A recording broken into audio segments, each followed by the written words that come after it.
Bonjour à tous, bienvenue sur cette séquence vidéo qui va traiter de l'architecture des récepteurs et notamment la notion de récepteur hétérodyne. Alors au sommaire de cette séquence, nous allons revoir le principe de base d'un récepteur et nous allons voir comment on peut étendre ce principe de base à une architecture particulière qui est la notion de récepteur hétérodyne et puis nous donnerons quelques exemples. Dans un premier lieu, donc, je vous rappelle à quoi ressemble un multiplex fréquentiel. Donc, vous avez des signaux utiles qui sont multipliés par des cosinus. Vous avez en dessous la transformée de Fourier du signal R de t, qui est le signal multiplex. Et donc, les composantes en f moins fpn, vous allez les retrouver de ce côté. Les composantes de la forme x de n f plus fpn, vous allez les retrouver de ce côté-là. Le principe de base d'un récepteur, si vous voulez récupérer le signal numéro 2, eh bien, on a vu dans une vidéo précédente que nous allions multiplier le signal reçu R de t par un cosinus à la fréquence porteuse fp2. Après multiplication, donc, nous avons vu que la multiplication par un cosinus, c'était au niveau fréquentiel la convolution avec un Dirac centré sur la fréquence fp2 et un Dirac centré sur la fréquence moins fp2. Donc cela fait que le spectre, on va retrouver la somme de deux spectres, le spectre décalé de la fréquence fp2 vers la gauche et plus le spectre original, donc du signal R de t original, décalé de fp2 vers la droite. Et donc quand vous faites la somme de ces deux composantes spectrales décalées, on obtient ce signal-là. Alors dans ce signal-là, on a vu qu'il y a une composante utile, c'est le signal numéro 2 que l'on va isolé par filtrage, et toutes les autres composantes spectrales qui sont au niveau des hautes fréquences, on va les filtrer. Voilà. Donc après filtrage passe bas, nous obtiendrons donc le signal numéro 2 qui était le signal bleu original.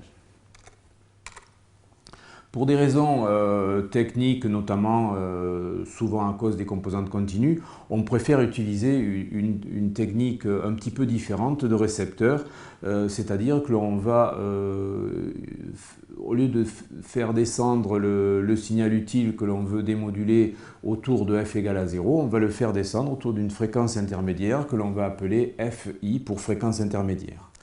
Et une fois que l'on aura positionné le signal autour de cette fréquence intermédiaire, on utilisera un démodulateur qui est réalisé pour justement démoduler des signaux à cette fréquence intermédiaire. Et donc ce type de récepteur, ça s'appelle un récepteur hétérodyne. Alors, le signal que l'on veut démoduler, imaginons que vous ayez un signal x de t qui est un signal y de t modulé qui est le signal utile x de t, donc notre signal basse fréquence, multiplié par un cosinus de 2π fpt, fp étant la fréquence porteuse, et vous voulez déplacer le signal y de t, vous voulez le déplacer autour d'une autre fréquence qui est la fréquence intermédiaire fi. Pour cela, eh bien, nous allons prendre le signal y de t et nous allons le multiplier par un cosinus à une fréquence f0. Et donc, lorsque vous faites le produit de y de t par ce cosinus à la fréquence f0, vous allez obtenir deux composantes. Une composante x de t avec un cosinus à la fréquence fp plus f0 et une autre composante x de t multipliée par un cosinus à la fréquence fp moins f0. Et donc, si vous voulez bien sûr avoir votre signal x de t modulé autour de la fréquence intermédiaire, vous avez deux choix, soit fi égale fp plus f0, soit fi doit être égal à fp moins f0. Alors, en général, on choisit la deuxième solution, c'est-à-dire f0 égale à fi plus fp. C'est-à-dire que l'on va utiliser un oscillateur, ce qu'on appelle un oscillateur local dans le récepteur, dont on va calculer la fréquence f0, qui va être égale à fi plus fp, fp étant la fréquence du signal que vous voulez démoduler. Étant donné que dans le choix, on a choisi plutôt F0 qui est la fréquence supérieure, la plus grande fréquence, on appelle ce récepteur un récepteur hétérodyne, et le fait d'avoir choisi la fréquence supérieure, un récepteur super hétérodyne, le super voulant dire simplement que l'on a choisi dans les deux solutions la F0 qui était Fi plus Fp. Donc, un récepteur super hétérodyne, eh bien, vous avez donc votre signal RT au niveau de l'antenne qui est un signal qui est une somme de signaux modulés avec des fréquences porteuses FPN. Si vous voulez démoduler le signal numéro K, eh bien, vous allez utiliser un oscillateur local, donc un cosinus avec une fréquence qui est égale à Fi plus la fréquence porteuse de votre signal numéro K, c'est-à-dire Fi plus Fpk. La deuxième opération après la multiplication, c'est que on va éliminer tout ce qui est en dehors de la fréquence de la bande Fi, hein, donc c'est-à-dire qu'on va conserver les signaux qui vont se retrouver autour de la fréquence Fi, et on va éliminer tout le reste, et une fois qu'on aura fait ce filtrage sélectif, on réalisera la démodulation du signal proprement dit, de façon à obtenir le signal XK de T. Alors, un petit dessin pour illustrer ce que je viens de vous dire. Tout d'abord, donc, voici dessiné le multiplex fréquentiel qui arrive sur votre antenne. Donc, il est constitué de 3 signaux, rouge, bleu et vert. Imaginons qu'on veuille démoduler le signal numéro 2, c'est-à-dire le signal bleu. Eh bien, si vous voulez moduler le signal bleu, vous allez multiplier le signal incident sur votre antenne par un cosinus à la fréquence Fi plus Fp2. Lorsque vous multipliez par un cosinus à la fréquence Fi plus Fp2, comme je vous le disais au début, vous avez un décalage vers la gauche de Fi plus Fp2, donc c'est cette composante-là. Et puis, deuxièmement, vous avez un deuxième décalage du spectre original de Fi plus Fp2 vers la droite, ce qui vous donne la deuxième composante. Donc on voit bien que le signal bleu redescend ici lorsque vous décalez de Fi plus Fp2 vers la gauche, et le signal bleu descend dans la fenêtre Fi lorsque vous faites un décalage Fi plus Fp2 vers la droite. Bien sûr, ici, hein, ce que j'ai dessiné avec cette barre bleue, c'est la fréquence Fi et une certaine largeur de bande, qui est la largeur de bande de notre signal autour de la fréquence Fi. Une fois que vous avez translater votre signal utile dans la fréquence Fi, vous allez éliminer tout ce qui est en dehors de la plage bleue, et vous n'allez conserver que le signal autour de la fréquence Fi que vous allez démoduler. Voilà. Et donc, après filtrage, on retrouve bien, après filtrage autour de cette fréquence porteuse Fi, vous retrouvez bien votre signal. Et ça, c'est un signal, c'est votre signal utile numéro 2, mais modulé avec une fréquence porteuse Fi. Et après, vous allez utiliser un démodulateur qui est habilité à démoduler des signaux autour de cette fréquence porteuse Fi. Juste une petite parenthèse sur le récepteur hétérodyne. Il y a un problème qui est le problème de la fréquence image.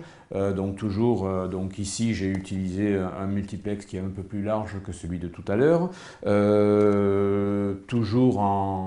Les deux bandes bleues symbolisent la fenêtre, les deux filtres, enfin les deux bandes autour de Fi et de moins Fi. Alors, si vous voulez toujours démoduler le signal numéro 2, c'est-à-dire le signal bleu, qu'est-ce que vous faites? Vous multipliez par Fi plus Fp2, donc vous décalez de Fi plus Fp2 vers la droite et vers la gauche. Et là, bien sûr, vous observez bien qu'il y a bien un signal numéro 2 qui descend dans la fenêtre Fi, mais par contre, il y a un signal parasite qui vient venir vous parasiter. Et donc, ce signal parasite, on appelle ça la fréquence image. Et donc, il faut être assez vigilant lorsque vous utilisez un récepteur hétérodyne de faire attention à ne pas avoir ce problème de fréquence image. Voilà.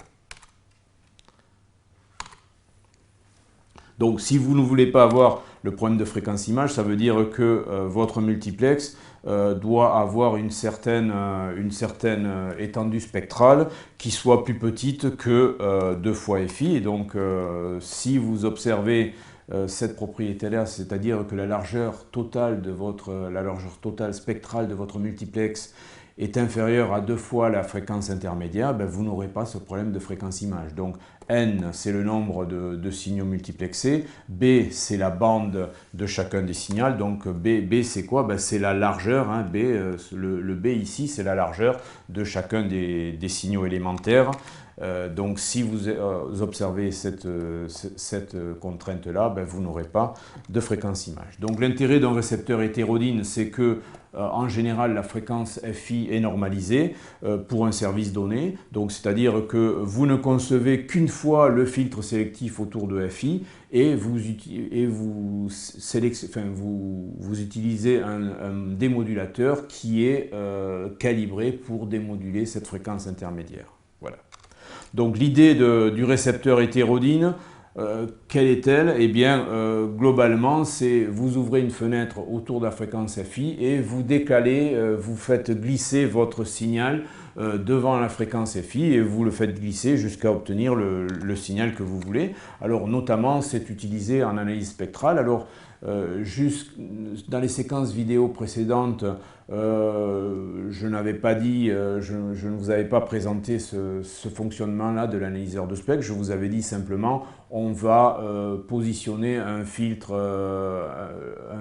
d'analyse de bande BA autour dans la zone fréquentielle qui nous intéresse. En fait, dans un analyseur de spectre, vous avez une fréquence intermédiaire qui est fixe et au lieu de déplacer le filtre, qui est une opération compliquée, on va plutôt déplacer le spectre du signal devant cette fenêtre d'analyse. Et ainsi donc, pour déplacer le spectre de votre signal devant cette fenêtre d'analyse, on va multiplier le signal original par un cosinus qui a pour effet de faire des translations spectrales au niveau de votre signal. Et donc, en changeant la fréquence de l'oscillateur local, on va balayer toute une zone spectrale du signal d'entrée.